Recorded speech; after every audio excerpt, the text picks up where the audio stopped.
welcome to another episode of The Watchdog with me, Low Key, here on Mint Press, going against the grain, week in, week out, going into the nooks and crannies of our society to tease out some of the most pertinent bits of information which can help you understand the way in which our society is run and controlled.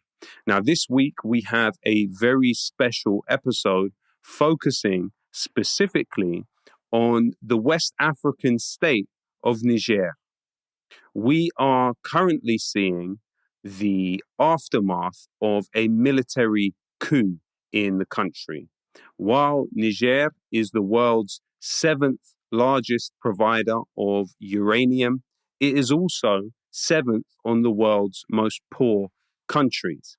We have seen a military coup which has had support from large sections of the society sweep the previously existing government out of the way. But what we've also seen is an escalation, unfortunately, from both regional and other powers. We know that Niger happens to house around 1,000 US soldiers. It also hosts around 1,500 French soldiers, a few hundred German soldiers, and a few hundred Italian soldiers also. But what we've seen since the coup has happened is the military administration has suspended all security coordination with both the United States and France, and it has banned the export of uranium to France. Both the French and the United States have stubbornly refused to remove their troops from Niger. And we are seeing a situation where, unfortunately, the neighbors in Nigeria and ECOWAS, the economic community of West African states, seeking seemingly an escalation. And it is being strongly implied that military intervention could be on the cards. Now, to discuss this week, we are joined by David Hundeyin, who is a Nigerian journalist, an activist, an author, and the founder of West Africa Weekly. David, thank you very much for joining us this week. The first question I want to ask you is, what has happened in Niger? So, long story short, this is one of the poorest countries in the world, which for most of its history has been ruled by its military. For the first time ever in its history, in 2020, there was a peaceful transfer of power from one civilian administration to another, in what was, to all intents and purposes, a democratic election. And then at the start of this month, there was a coup. There was a military coup. The President Mohamed Bazoum was ousted, and a military junta took power. Now, ordinarily, that wouldn't be this is a region of West Africa that is known colloquially as the coup belt. So this wouldn't be headline news. There have been coups recently in Chad, in Guinea, in Mali, which are just like nearby.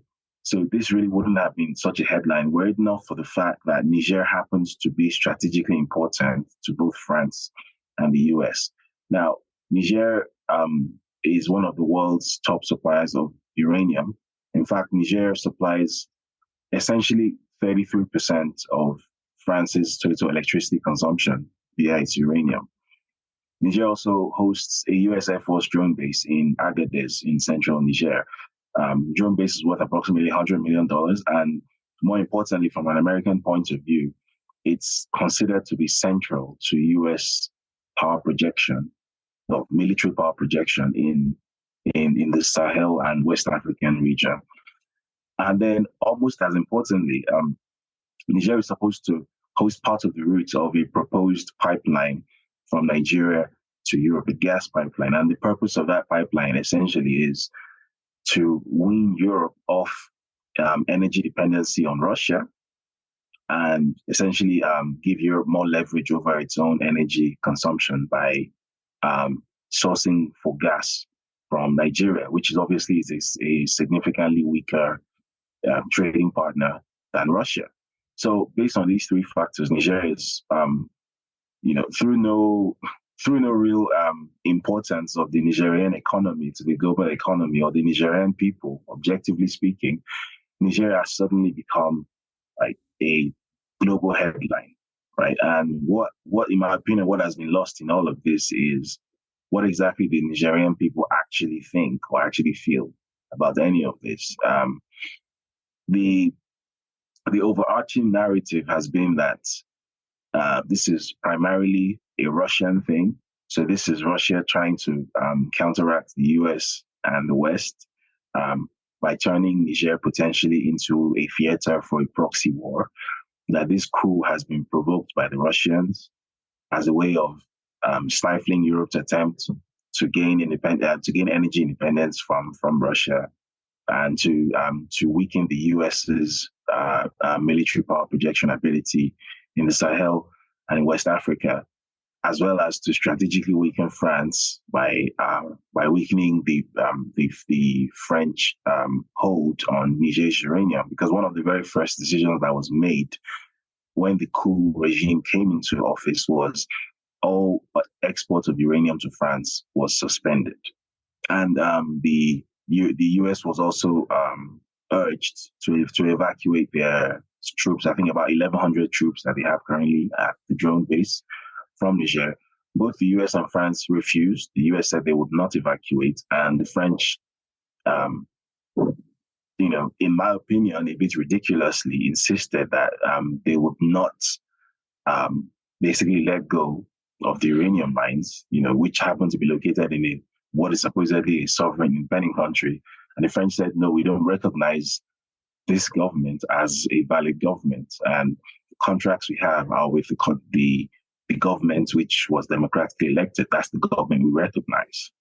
So that's what's going on from an American, a French, and a Russian point of view. Now, from the Nigerian point of view, and again, I have to stress, this is not necessarily taking any side specifically. This is just stating what the facts are from different points of view. Now, from the Nigerian point of view, rightly or wrongly, this coup is being seen or has been successfully sold as an anti-imperialist power movement, basically, like a popular movement against French imperialism. And the general idea on the streets in Niger is that, look, we have been independent for coming on to 60 years now. During that time, we've been trading almost exclusively with France. France has a stranglehold on any significant parts of the Nigerian economy, as it does in most other parts of the so-called France-Afrique. Niger exports, as I mentioned, close to 33% of the total energy mix of France via its uranium. Meanwhile, Niger is dependent on electricity supply. Is dependent on Nigeria for its electricity supply. Up to 70% of Niger's electricity supply comes from Nigeria. So essentially, a country that exports 33% of the energy mix of a global top 5 economy itself is 70% reliant on another country for basic electricity supply. And in fact, when this issue broke out and the Nigerian president, I'm coming to that in a minute, but I'm just mentioning this quickly. The Nigerian president unilaterally made a decision to switch off electricity supply to Niger.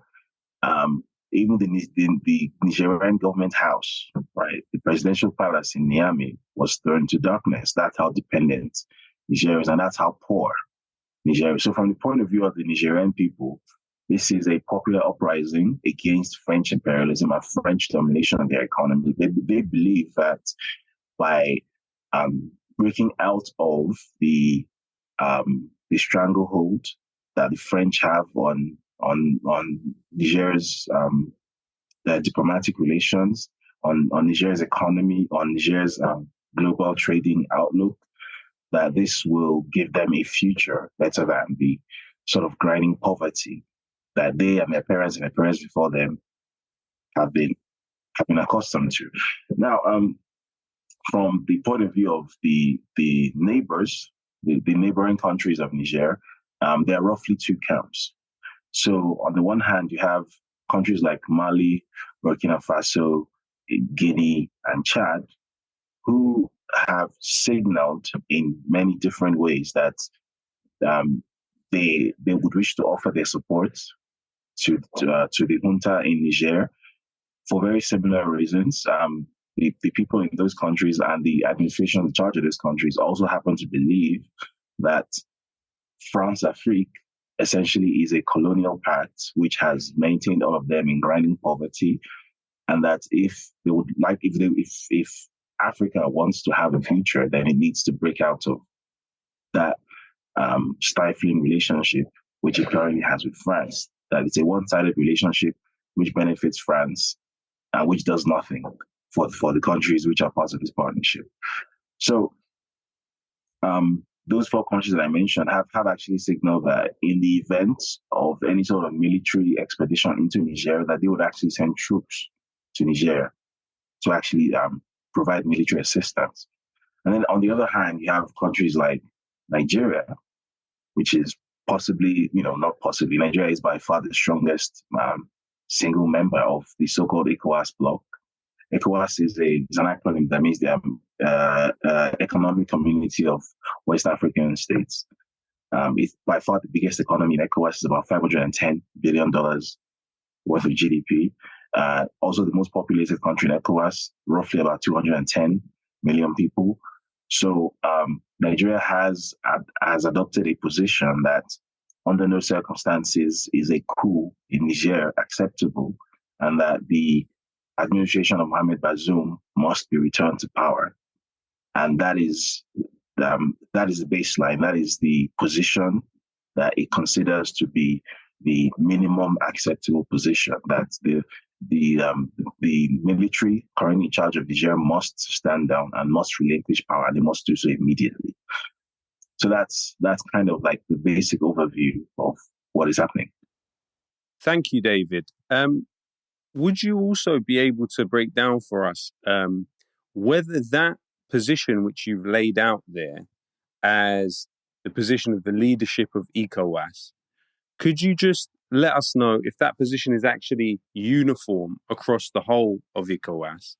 And also, could you tell us a bit more about the makeup of ECOWAS as a bloc, please?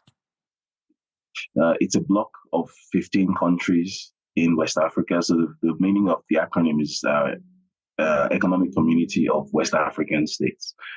So you have countries like Nigeria, Benin, Togo, Ghana, Cote d'Ivoire, Burkina Faso, Mali, Senegal, Mauritania, Liberia, Sierra Leone, and a couple of Guinea, and what's the last one?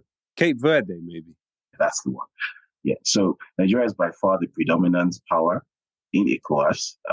What ECOWAS supposedly exists to do is to be a customs union, a free trade zone, and a free movement area within West Africa. So the idea is if you have the passport of any of these listed countries, which automatically is an ECOWAS passport, you have free movement within the region.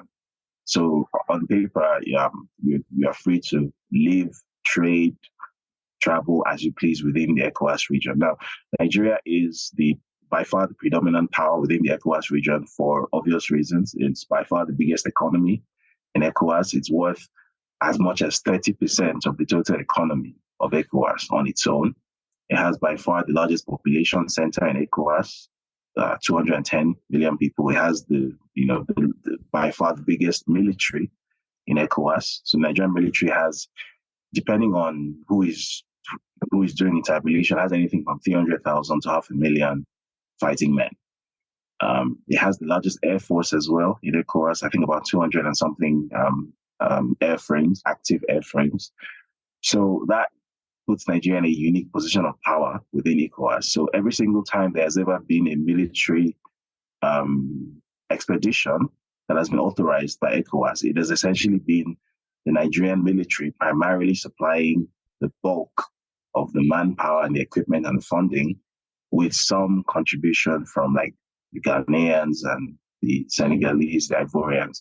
So In this instance, ECOWAS is definitely not united around a singular viewpoint. There are three, in general, there are 3 points of view. The first, as I mentioned, countries like Mali, Guinea, what's the final one? Not Senegal, Mali, Guinea, and Burkina Faso have basically positioned themselves very much on the side of the coup regime in Niamey, and they've basically said in the event of any ECOWAS military expedition into Niger, that they will essentially send their troops, which would, to all intents and purposes, be the end of ECOWAS as a going concern, because you can't have a free trade area, a customs union, an area of such close diplomatic cooperation, and then you're having countries within this area fighting an actual shooting war against each other. It simply doesn't work. So there's that point of view. The second point of view is significantly less sympathetic, but is a lot more cautious as well. So that's why you have countries like Ghana. So their position is the coup regime in Niamey should be negotiated with, and that there should be some sort of timetable that should be agreed for a transition back to an elected civilian administration, and that there needs to be some sort of negotiation with the coup regime to find out exactly, what happens to Mohamed Bazoum and his family, who, if possible, shouldn't be hurt. So they don't favor any sort of military expedition into ECOWAS. That is completely out of the question for them. Sorry, they don't favor any kind of military expedition into Niger. That's completely out of the question for them. But they also believe that the junta in Niger should also be made to cede power, but that should be done using negotiation and diplomatic levers as against war and economic sanctions. And then the third point of view, which is by far the most hawkish point of view, is that which has been pushed by countries like Nigeria, Senegal, and Cote d'Ivoire, who have signaled their readiness and willingness to send armed forces into Niger to forcefully, if possible, remove the junta, to basically displace the Nigerian military and occupy the country, and then forcefully reinstate Mohamed Bazoum into office. So these are generally the three main points of view within ECOWAS. So it's by no means united around a singular viewpoint. In fact, I can say this authoritatively. The last time, I think this was just over a week ago, there was a meeting in the Nigerian capital in Abuja.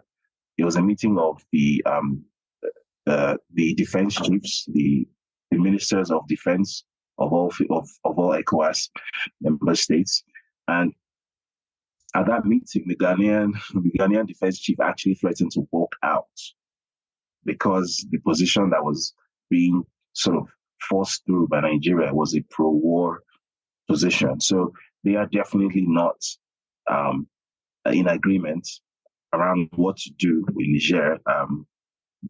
I think it's fair to say that most ECOWAS member states prefer that a non-military solution should be adopted.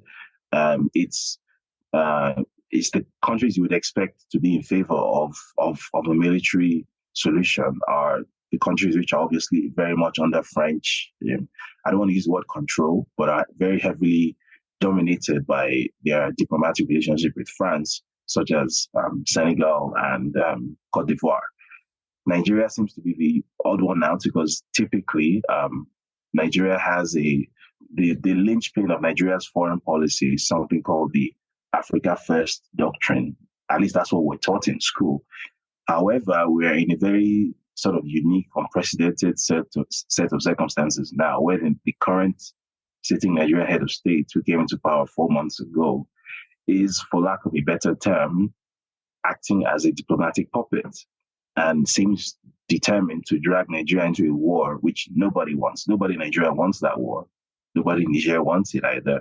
Most ECOWAS member states and their citizens do not want it. So it seems to be that the current head of Nigeria's government is acting at cross purposes, even with his own government. Because I'll also mention this, that roughly 2 weeks ago, he actually tried to start this war illegally. Under Nigerian law, a president or a head of state is not permitted to deploy the Nigerian military outside the borders of Nigeria without express permission from the Senate, from the Parliament. But he actually tried to circumvent that. He used an executive order to deploy Nigerian special forces into Niger to enforce a no-fly zone. If you remember what happened in Libya in 2011, you know very well what a no-fly zone is, what that euphemism actually means. It's an act of war. And the military was so very much not on board with this that certain individuals, shall we say, within the chain of command actually acted and made sure that the order itself, the secret document from the defense headquarters, was actually leaked to me, of all people, because I am not considered to be a friend of the Nigerian government at all. So for them to leak this, not just to any journalist, but to me, of all people, and then obviously they knew I would put it out, which I did, and that actually succeeded in stopping that illegal invasion for the time being. So, but why I mentioned that is just to give you an idea of just how much opposition the idea of war faces, even within the armed forces, even within the military. Nobody wants this war, but the Nigerian president and the presidents of Senegal and Cote d'Ivoire seem very, very much willing to act as extensions of French and U.S. foreign policy as against presidents of the country that they're leading. So that's the current situation we have. And also, it has been voted down by the Nigerian Senate, if I remember correctly. Now, David, you're speaking about a particular character here, Bola Tinubu, who, is the president of Nigeria. But would you be able to tell us who is he other than that? And what is his role exactly at ECOWAS? Also, you've described him as a U.S. intelligence asset. What do you mean by that? And could you also tell us about his FBI file that you are hoping to obtain at the moment? Okay, so he's the current sitting president of Nigeria who came to power on May 29, following what was widely accepted to be one of the most flawed and incoherent elections that Nigeria has ever put together. There's an EU observer mission report, which is publicly available. You can actually read through that. If you Google it, you'll find it. And the report essentially concludes that there is no basis to support the conclusion that this Bola Tinubu actually won the election. However, he was declared the winner at 4 a.m. in the morning when everyone was asleep. And currently, there's a legal challenge going on by the two major opposition parties and candidates challenging the supposed victory, and not just challenging the supposed victory, but also challenging his very candidacy, because there has also been a surplus of evidence to support the position that he should never have been on the ballot. He's not legally qualified to run for office, and he committed several perjuries on his presidential declaration, which violates Nigerian electoral law. So that is ongoing. Actually, the verdict for the case is actually due to be delivered sometime within the coming few weeks, because the case presentations have already ended. So he currently, as the president of Nigeria, he's also the chairperson of ECOWAS, because the ECOWAS chair is a rotational position. So it happened to be Nigeria's turn, which coincided with when he came into office. So presently, he happens to be the chair of ECOWAS, which fortunately or unfortunately has placed him in a uniquely influential position in the midst of this crisis. Now, why I referred to him on more than one occasion as the U.S. intelligence asset, that could be the subject of an entire interview on itself, right? I've actually done a story about this. This is someone who is very well known to the U.S. authorities as someone who comes from a criminal background. Right? His initial fortune, which propelled him into politics in Nigeria, was made from heroin trading, from heroin trafficking in Chicago. And this wasn't just an allegation or something which was reported. This was something that the US government itself essentially convicted him on. The thing was, he wasn't, as at the time when the federal case surrounding this took place in 1992, he was actually in Nigeria running for elective office. So instead of a criminal conviction, all that was obtained was a forfeiture, something called a civil asset forfeiture, where the proceeds of crime are seized from the criminal. So he forfeited close to $500,000 from the US government, being proceeds of heroin trafficking. This is all on US public record, by the way. So you can walk into the courts in the Northern District of Illinois, Eastern Division in Chicago. You pay the filing fee and they'll give you this document. This document formed the basis for the story that I did last year. So this is very well known.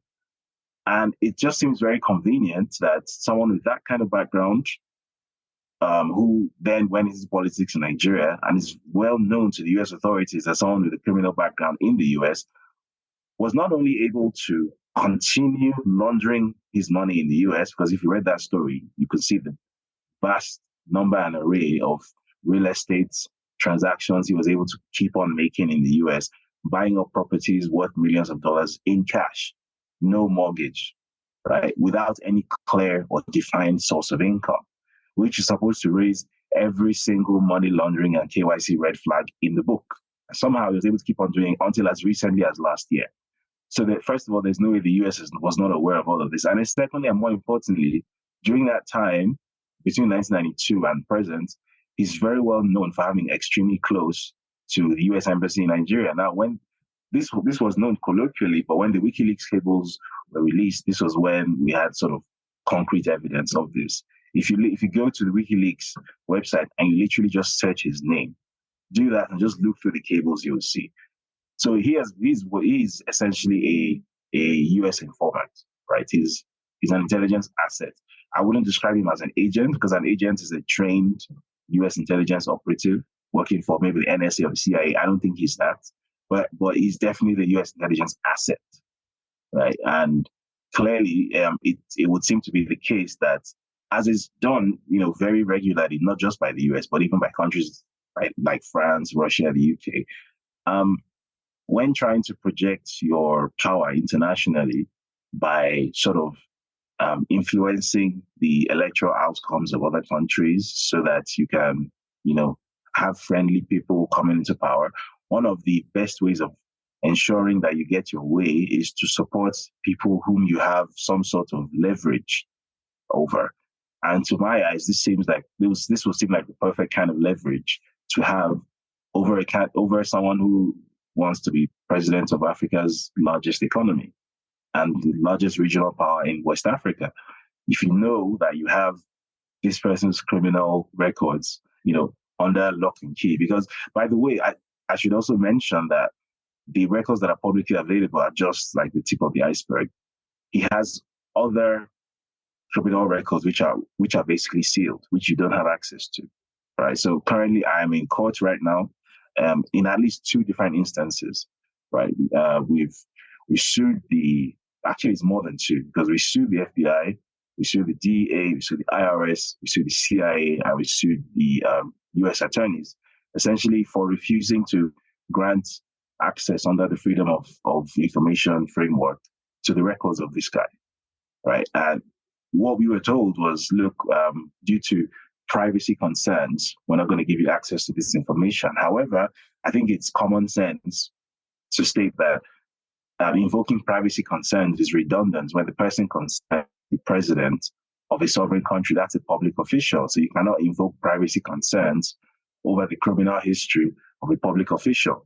That wouldn't work in the US. That certainly wouldn't fly in the US, but because it's in a foreign jurisdiction, which nobody has to care about, that has been invoked. So we're currently in courts, right? And there's a lot of dribbling, there's a lot of fast and loose, and it just seems very clear to me that the US establishment is determined not to let go of whatever information it has about this guy, and it does have information.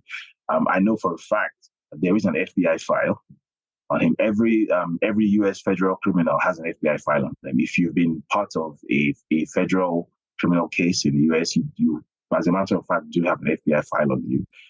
We filed a freedom of information request to the FBI. Again, they said, due to privacy concerns, we can neither confirm nor deny the existence of this file, blah, blah, blah, blah. So we're in court. And the process can take anything from a few months to many years. That's just the reality of the situation. So essentially, Nigeria currently is being occupied. I wouldn't say led or ruled, but being occupied by essentially an illegitimate head of state, because according to the data that the US government itself paid for prior to the election, this guy had no chance of winning, basically. There's no evidence that he won the election. So basically, you have an illegitimate president who is essentially potentially being blackmailed by foreign powers who have leverage over him, who is determined to drag Nigeria into a war that both the Nigerian parliament and the Nigerian citizenry and the Nigerian military, as a matter of fact, do not want. So that's the sort of very weird situation that we find ourselves in. This would be something which sounds like it came out of like a James Bond novel or something. This wasn't the kind of thing that I thought I would ever see in my lifetime, but here we are. So, David, you've said that the US is prepared to burn everyone to keep themselves warm. What do you mean by that? In this instance, what I meant by that was in pursuit of US foreign, what's the word I'm looking for?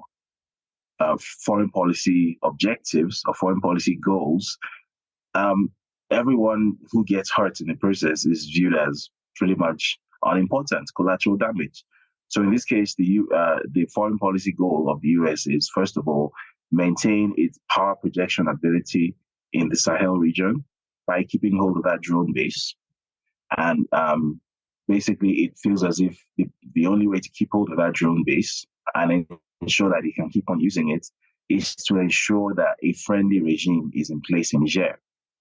And then it's also US foreign policy that the move to grant Europe energy independence from Russia by essentially building a huge, incredibly impractical gas pipeline from Nigeria to Europe, it best serves its interests, and that can only be achieved and protected when a friendly regime in Niger is in power.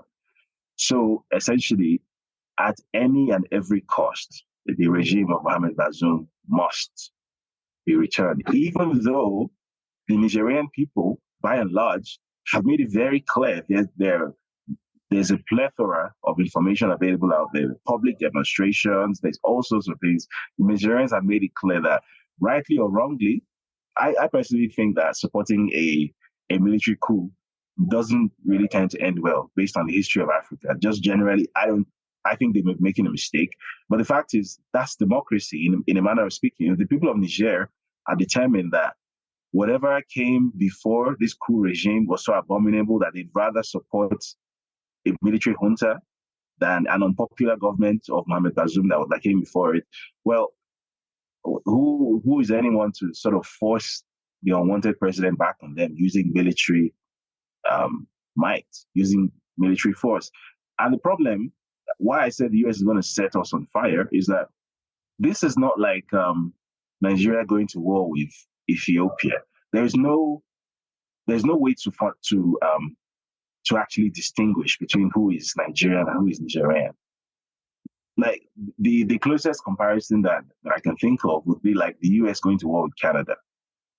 That it's a ridiculous idea. It's utterly daft. You can't functionally distinguish between the two. The border, or the supposed border between Nigeria and Niger, is not a natural border. There is no border. It's the same people on both sides of the border. It's just an imaginary line in the sand that was drawn in Berlin. You can't, functionally speaking, the border is not demarcated. It's not manned or policed. There's no way to distinguish who is Nigerian and who is Nigerian. They speak the same language, lived as the same people for many centuries, long before the US existed as an entity. So how can you say that Nigeria should go declare war on a neighbor that it cannot functionally, distinguish itself from? It's a crazy idea to even try to implement. And then secondly, let's say, for the sake of argument, that it's even possible to wage war against Niger to defeat the Nigerians. Let's say Russians don't get involved. Let's say the Malians and the Burkinabes and the Chadians get involved. But somehow the Nigerian military is able to subdue everything and everyone.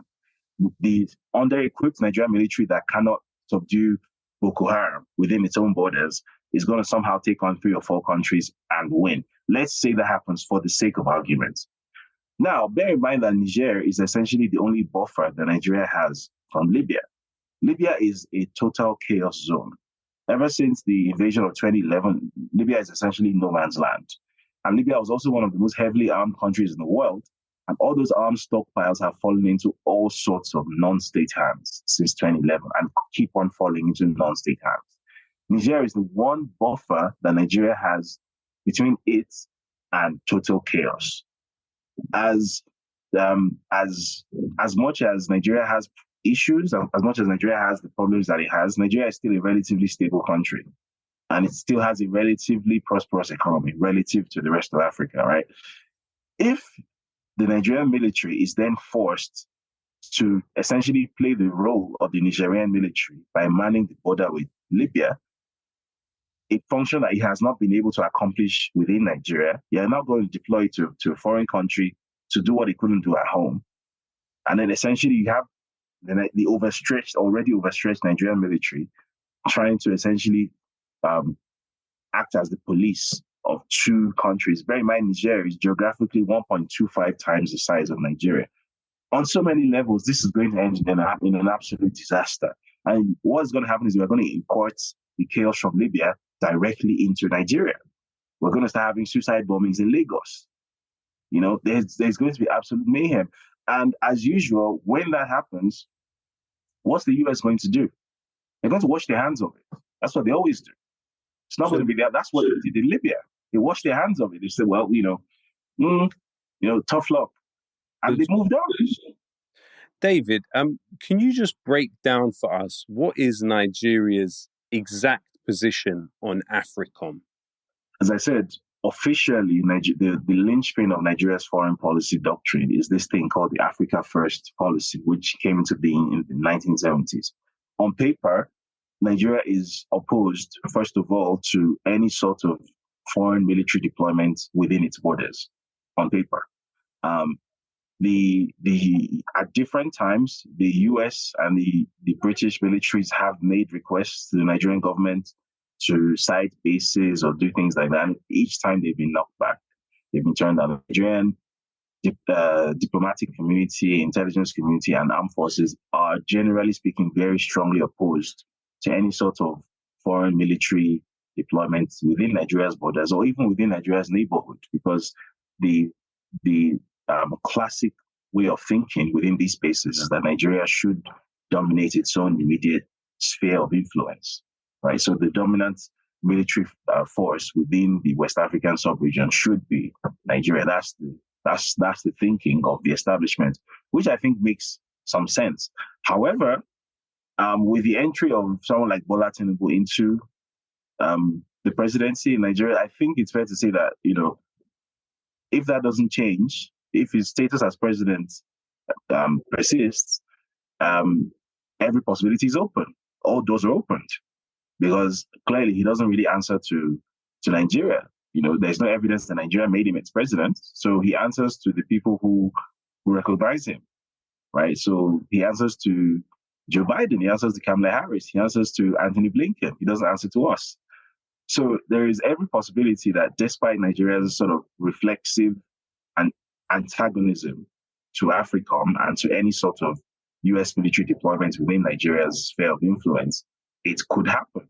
Under a continued Tinubu presidency, you might very well see a US military base on Nigerian soil, something which is currently considered to be an abomination, but it's a distinct possibility now.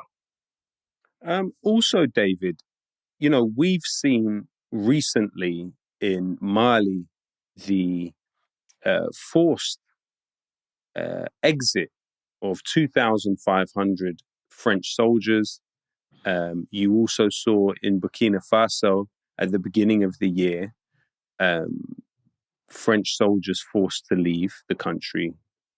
And now in Niger, you are seeing, in a way, the birth pangs of a movement to force the French to leave. You're seeing Mali, for instance, dump French as an official language. In other ways, you're seeing the French language decrease in its usage in Africa. Are we seeing some sort of retreat of the French from Africa? I would be very cautious about using terms like retreat because they sound, in my opinion, they sound very triumphal. They sound very triumphalist. And if there's one thing we know about colonial or neo-colonial powers is that they never just walk away and leave it be. There's always going to be something. There's always going to be another attempt. There's always going to be, they're always working the angle. So I don't purport to speak for the francophone population of West Africa because I think they're capable of speaking for themselves. But also, I think it's fair to say that if you've had any sort of extensive interaction with them, generally speaking, across francophone Africa, there's a very pronounced antipathy toward French involvement in their government and in their economies. And this isn't just some airy-fairy political talking point. France actually has very, very, very real day-to-day influence in Francophone Africa in ways that those of us, even like in Anglophone Africa, would find absolutely absurd, right? Because, for example, countries within the CFA zone. So the CFA is a French-backed currency which 14 African countries use, right? And it's essentially a currency union which is backed and guaranteed by France. And in return for being backed and guaranteed by France, these 14 countries have to store 50% of their total foreign reserves with the Banque de France in Paris. They are not allowed to raise debts on their own without permission from Paris. So the basic instruments of government that a sovereign country should have access to, the basic instruments of monetary and fiscal policy, these guys do not have. Because everything, for a supposed independent country, everything has to go through France. Everything has to go through Paris. So as the president or prime minister of a Francophone African country, if you want to, you believe that there's an airport or a bridge or something that needs to be built to grow the economy, that, this needs to be done to spark more trade, to grow the economy, then you can raise more tax revenue and use, which is how regular sovereign countries do business. You cannot go to the bond market and raise money like Nigeria can do, or like Kenya or South Africa can do. As a Francophone country, you first have to fly to Paris and basically take permission from the Banque de France before you can do anything with your local monetary or fiscal policy. It sounds incredible to us, but that's the arrangement that these 14 countries have with France. And increasingly, that has become politically toxic within Africa. Increasingly, the young population of Africa detests the idea of not being functionally independent from France. They consider it to be not even neo-colonial, but to be openly colonial. That's how it's considered. They speak about it as though they are not actually independent yet, and France still has a stranglehold on their politics and on their economies, which is true. So I think what we are witnessing is not so much a thing of France necessarily retreating. It's more a thing of Francophone Africa's young population is coming into its own, and the information or the access to information that their fathers or their grandfathers did not have, they have in excess, because pretty much everyone in urban Africa now has access to high-speed internet, cheap high-speed internet, and an internet-enabled device.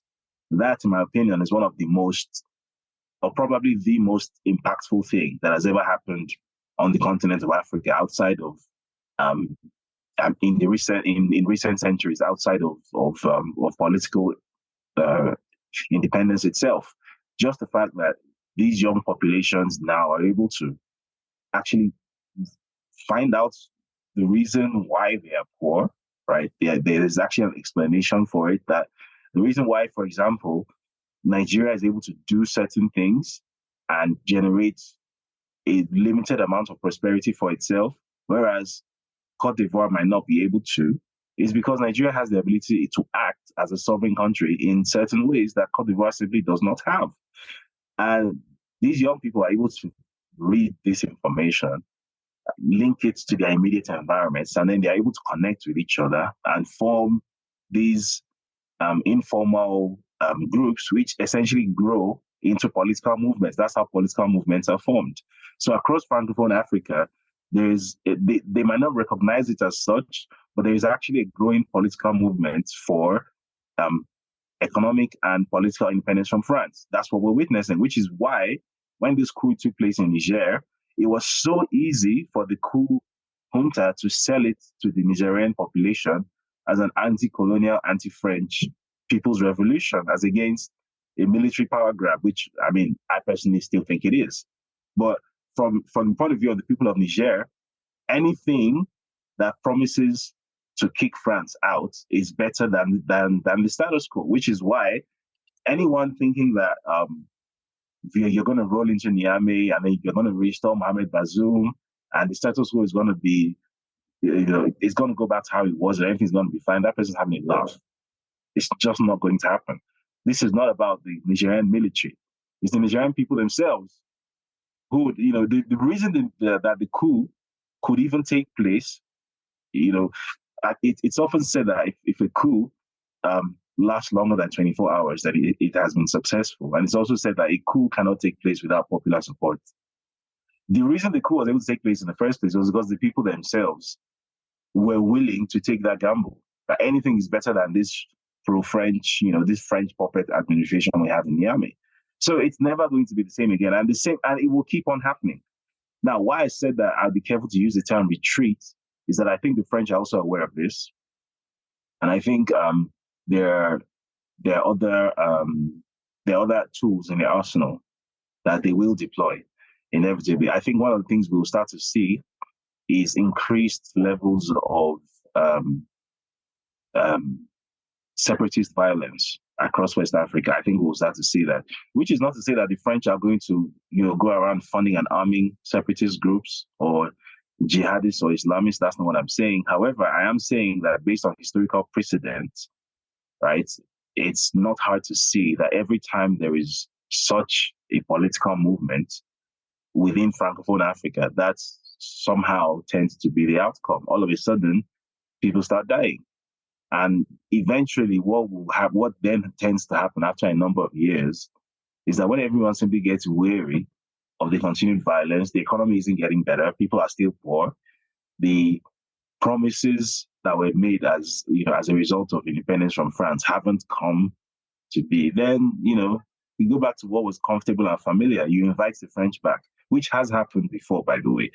So I'd be careful to use terms like retreat. However, it's definitely going to be interesting to see whether this time around, because of the sheer access to information provided by the internet and access to community and, the ability to congregate without being physically present, whether that is going to make a significant difference this time around. I'm very interested.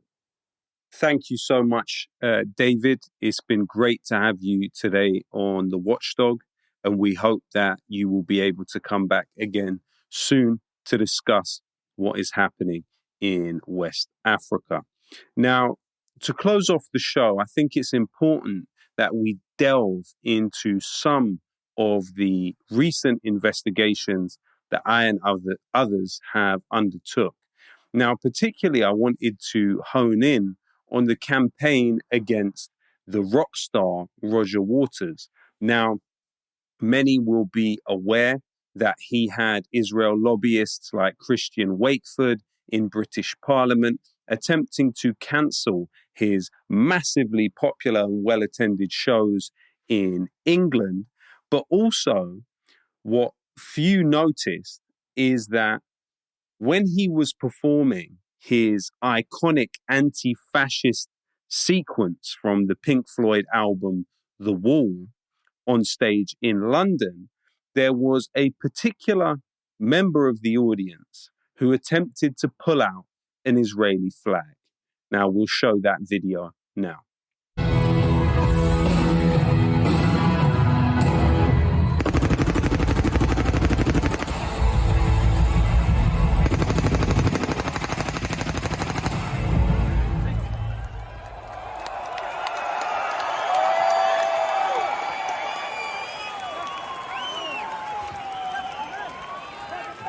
As you can see, that person that attempted to pull out the flag was ejected from the audience.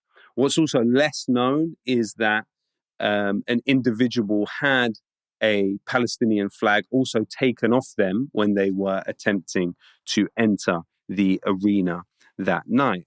But what was interesting is that after this situation of the pro-Israeli member of the audience pulling out the flag, you saw many in the British media push the idea that this was somebody who was the daughter of a Holocaust survivor who was being manhandled at the Roger Waters gig. Now, what I then did was I looked into who exactly this individual was, and I found out some quite interesting information. So not only was Yoshi Davis, the woman that took this action at the Roger Waters gig, a virulent supporter of Donald Trump, she also is a member of the Board of Deputies and also previously an activist / employee for the Israeli occupation forces lobby group, My Truth. Her work for the Israeli military was in fact so well received by the Israeli government that the Likud Minister of Justice, Omer Ohan, personally sent a video of thanks to Yoshi Davis. And we'll play that video now. From the Ministry of Justice, I want to tell Yoshi Davis and My Truth organization, thank you for providing justice. Thank you for providing the truth to the world. And thank you for everything that you are doing for the state of Israel and for the people of Israel. Thank you.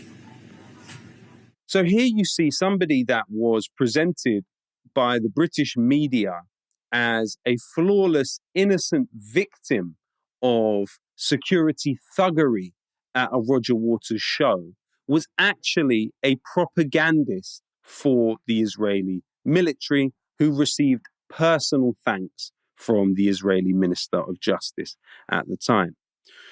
What we've also realized fairly recently is that the key functions of the British security state are being carried out by an Israeli intelligence-linked company. The phone and cloud hacking services that the British security agencies carry out, from the police to ones seemingly headed by the Foreign Office, are provided to them by the Israeli tech company Cellebrite. Now, Cellebrite is headed up by Dana Goethe, who actually is an alumni of Unit 8200 in the Israeli military. Now, Unit 8200 is the signals intelligence unit of the Israeli military, which is known for obtaining information about Palestinians via surveillance and then blackmailing them on that information that they have procured in these malevolent ways.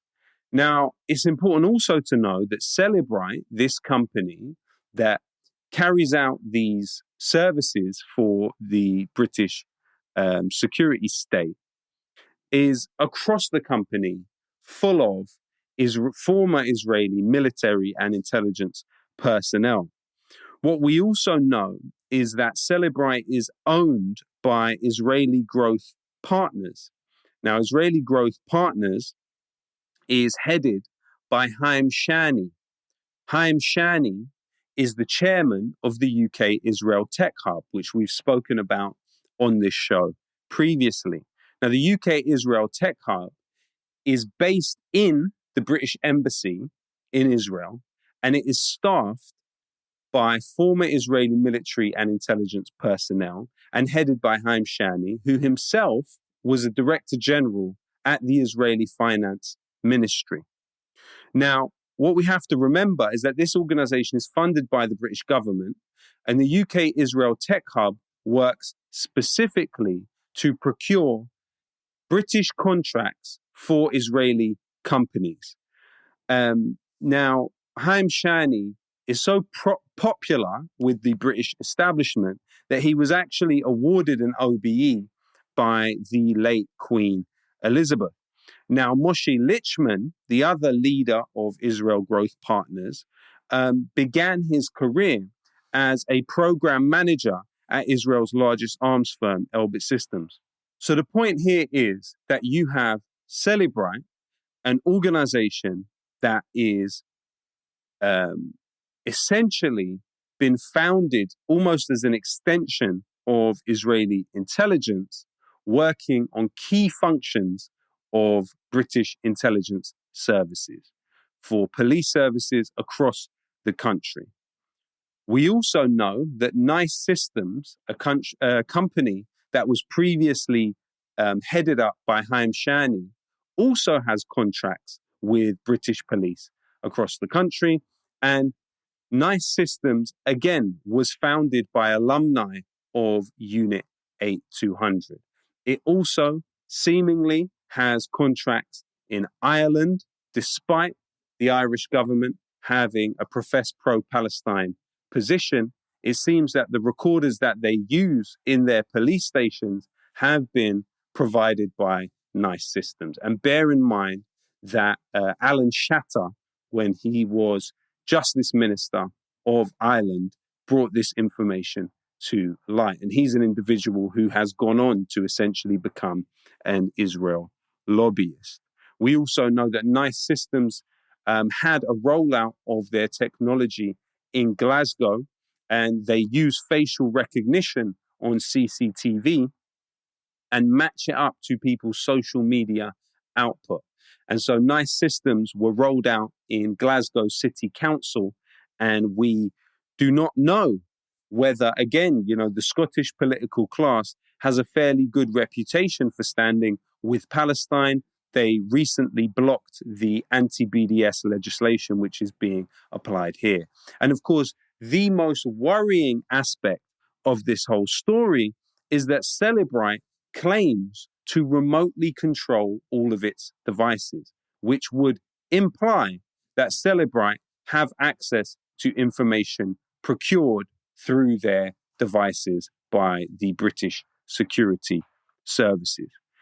So that brings us to the end of the show for today.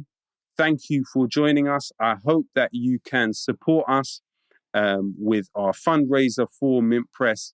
At the moment, we are truly independent media investigating the powers that be in our society for the public interest. Thank you for joining us. Hope to see you next time.